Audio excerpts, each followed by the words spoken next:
नमस्कार, आजाद संवाद मीडिया में आपका स्वागत है। हम लोगों की आवाज रमेश पटेल। वक्फ संशोधन बिल लोकसभा में पेश। दूसरी खबर है, जनगणना के इतिहास में पहली बार देरी का मुद्दा राज्यसभा में मल्लिकार्जुन खड़गे ने उठाया। समय के साथ खबर पाने के लिए चैनल को सब्सक्राइब करें। नमस्कार, खबर विस्तार से। मुसलमानों और मुस्लिम संगठनों के आशंकाओं के बीच वक्फ संशोधन बिल अल्पसंख्यक मामलों के मंत्री किरेन रिजिजू ने आज लोकसभा में पेश किया। उन्होंने कहा, यह विधेयक किसी भी धार्मिक संस्था या धार्मिक कार्य में सरकार दखल नहीं देगी। कांग्रेस पार्टी के सांसद गौरव गोगोई ने विशेष समाज के लोगों के जमीन पर सरकार की नजर है। हम संशोधन के खिलाफ नहीं है। जो संशोधन लेकर आए हैं उससे समस्या बढ़ेगी। उत्तर प्रदेश के पूर्व मुख्यमंत्री अखिलेश यादव ने कहा, भारतीय जनता पार्टी जब कभी भी नए बिल लेकर आती है तो अपनी नाकामी छिपाने के लिए भारतीय जनता पार्टी नया बिल लेकर आती है या मुद्दों से ध्यान भटकाती है। भारतीय जनता पार्टी वाले मुसलमान भाइयों की जमीन चिन्हित करने की बात करते हैं, जिससे महाकुंभ में जो हिंदू मारे गए या खो गए उस पर पर्दा पड़ जाए। सरकार बताए वे 30 लोग कौन थे जिनकी कुंभ में जान चली गई। 1000 हिंदू भगदड़ में खो गए जो अभी तक नहीं मिली, उनकी सूची कहाँ है। अखिलेश यादव ने कहा, वक्फ की जमीन से बड़ा मुद्दा जमीन है जिस पर चीन ने अपने गांव बसा लिए, लेकिन कोई बाहरी खतरे पर सवाल न करे, इसलिए बिल लाया जा रहा है। वक्फ बिल के खिलाफ कांग्रेस, समाजवादी पार्टी, राष्ट्रीय जनता दल, डीएमके, जेएमएम, तृणमूल कांग्रेस समेत तमाम दल बिल के विरोध में मोर्चा खोले हुए हैं। लोकसभा सांसद असदुद्दीन ओवैसी ने भारतीय जनता पार्टी और एनडीए के सहयोगी दलों को लेकर मुसलमानों से अपील की है। कहा, आने वाले चुनाव में मुसलमान नीतीश कुमार, चंद्रबाबू नायडू, चिराग पासवान, जयंत चौधरी को मुसलमान विरोधी वक्फ बिल पर सरकार का समर्थन करने के लिए अगले चुनाव में उनका सबक सिखाएं। वक्फ बिल पर टीएमसी के सांसद कल्याण बनर्जी ने कहा, सरकार यह बिल लाकर गलत कदम उठा रही है। सरकार को इस बिल को वापस लेना चाहिए। वक्फ बिल संशोधन विधेयक पर बिहार के विपक्ष के नेता तेजस्वी यादव ने एनडीए के सहयोगी दलों को कटघरे में खड़ा किया है। उन्होंने कहा, बिहार के एनडीए के नेताओं को केवल सत्ता से मतलब है, न नीति की चिंता है और न सिद्धांत की। उन्होंने रामविलास पासवान का जिक्र करते हुए कहा, गोधरा कांड को लेकर उन्होंने केंद्रीय मंत्रिमंडल से इस्तीफा दे दिया था क्योंकि वह विचारधारा की राजनीति करते थे, लेकिन आज के नेताओं के लिए कुर्सी बड़ी चीज बन गई है। उन्होंने चिराग पासवान को लेकर कहा, वो खुद रामविलास पासवान के असली विरासत की बात करते हैं, वे सत्ता के आगे झुक गए हैं। उन्होंने बिहार के मुख्यमंत्री पर निशाना साधते हुए कहा, लल्लन सिंह पूरी तरह भारतीय जनता पार्टी के हो चुके हैं। वे मानसिक और राजनीतिक तौर से बीजेपी में हैं, बस चेहरा नीतीश कुमार का इस्तेमाल कर रहे हैं। उन्होंने केंद्रीय गृह मंत्री अमित शाह पर हमला बोलते हुए कहा, वे बिहार में आते हैं लेकिन आंकड़ों की सच्चाई से कोई सरोकार नहीं रखते हैं। उन्हें बताना चाहिए पहले 11 साल में उन्हें गुजरात और बिहार को कितना दिया।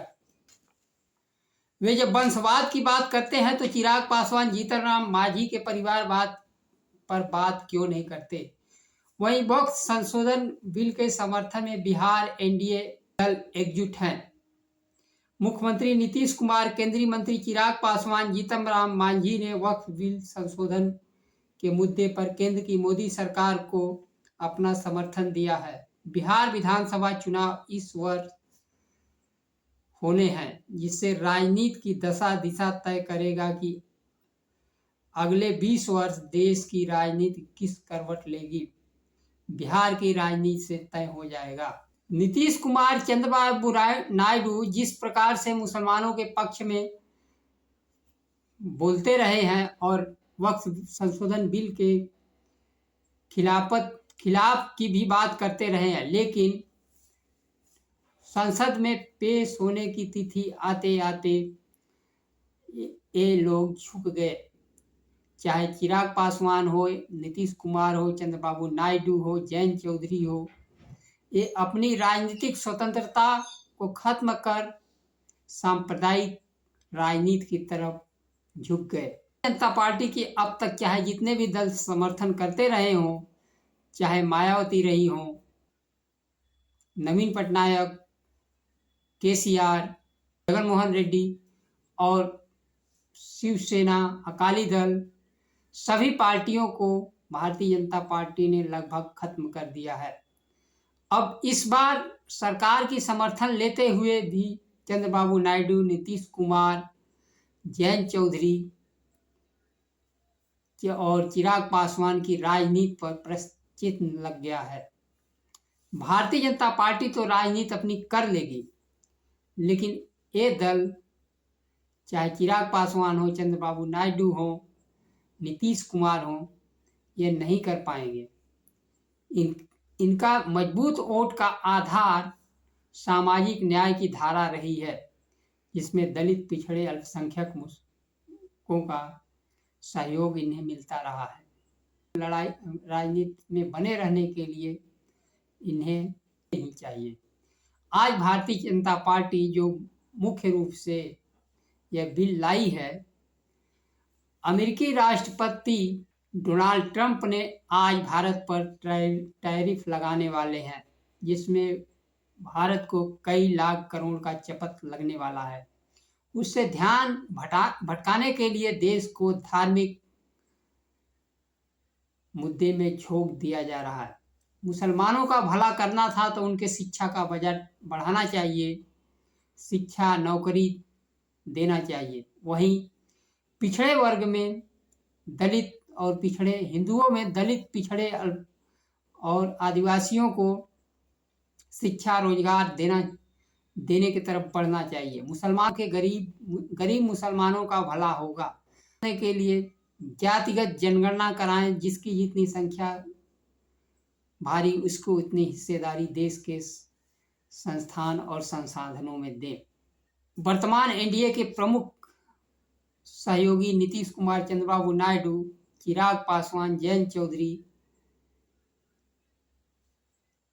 जनगणना के पक्ष में रहे हैं, लेकिन भाजपा के सहयोग में जाते ही आरक्षण, सामाजिक न्याय, जाति जनगणना भूल चुके हैं और अपनी राजनीतिक करियर दांव पर लगा चुके हैं।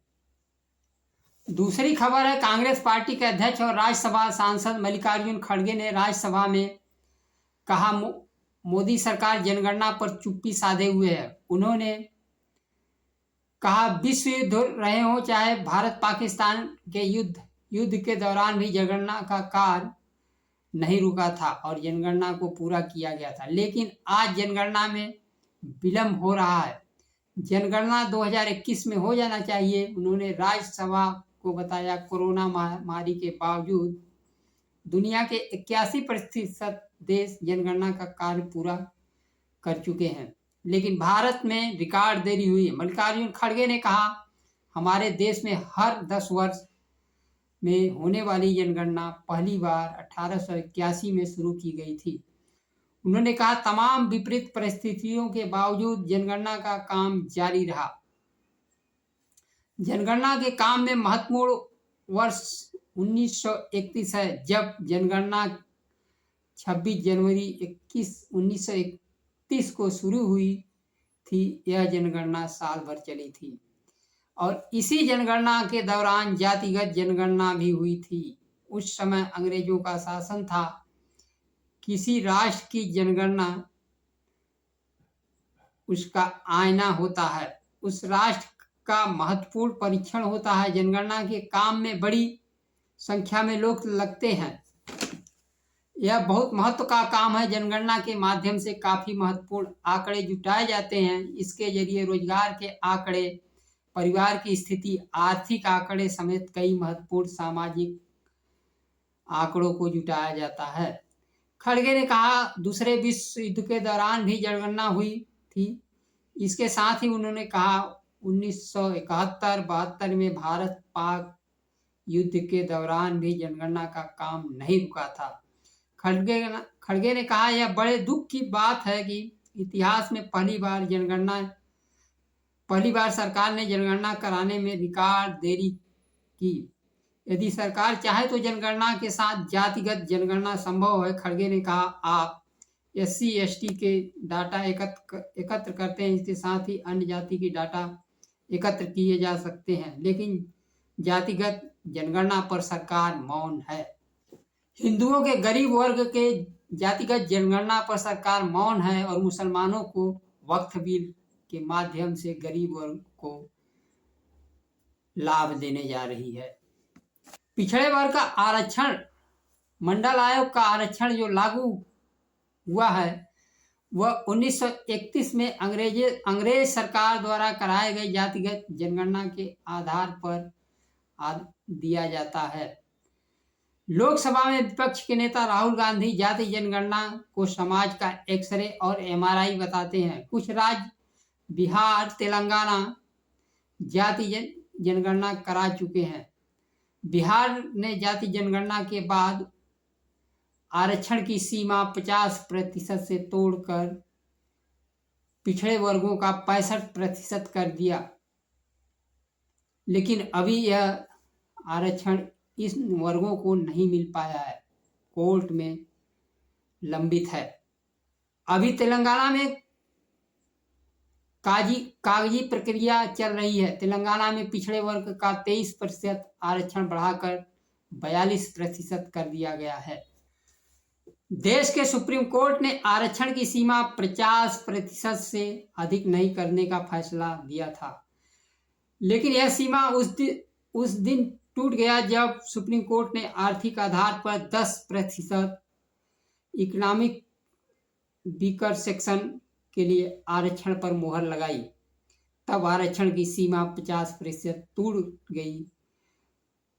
अब सामाजिक न्याय की मांग है, जिसकी जितनी संख्या उसकी उतनी भागीदारी। केंद्र सरकार को जातिगत जनगणना कराकर सबकी भागीदारी सुनिश्चित करनी चाहिए। आज के लिए बस इतना ही। नमस्कार। जय संविधान।